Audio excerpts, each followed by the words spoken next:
Hello guys, তো আজ আবার চলে এসেছি আলু দিয়ে চিকেন কারি। তো আমরা কীভাবে বানাচ্ছি আপনারা দেখতে থাকুন।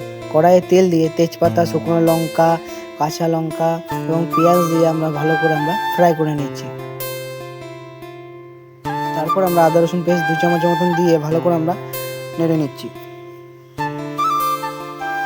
তারপর আমরা ধনের গুঁড়ো 1 চামচ, লঙ্কার গুঁড়ো 1 চামচ, হলুদ গুঁড়ো 1/2 চামচ এবং জিরে গুঁড়ো 1 চামচ,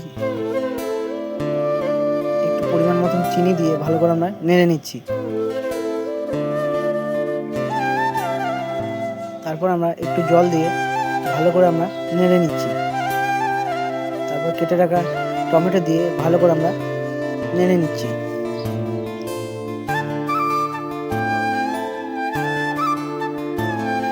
তারপর আমরা একটু জল দিয়ে ভালো করে আমরা মশলাটাকে নেড়ে নিচ্ছি। তারপর আমরা 1 চামচের মতন লবণ দিয়ে ভালো করে আমরা নেড়ে নিচ্ছি।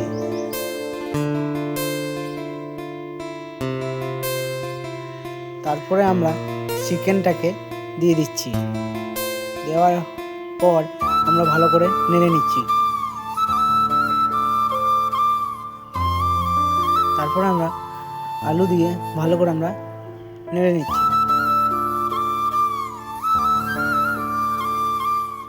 তো ঢাকা দিয়ে দিচ্ছি 5-7 মিনিটের জন্য।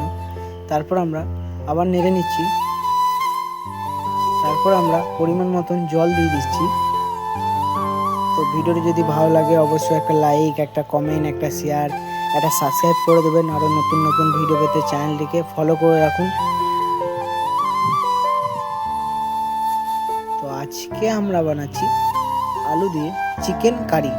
তো আমরা কীভাবে বানাচ্ছি আপনারা দেখতে থাকুন।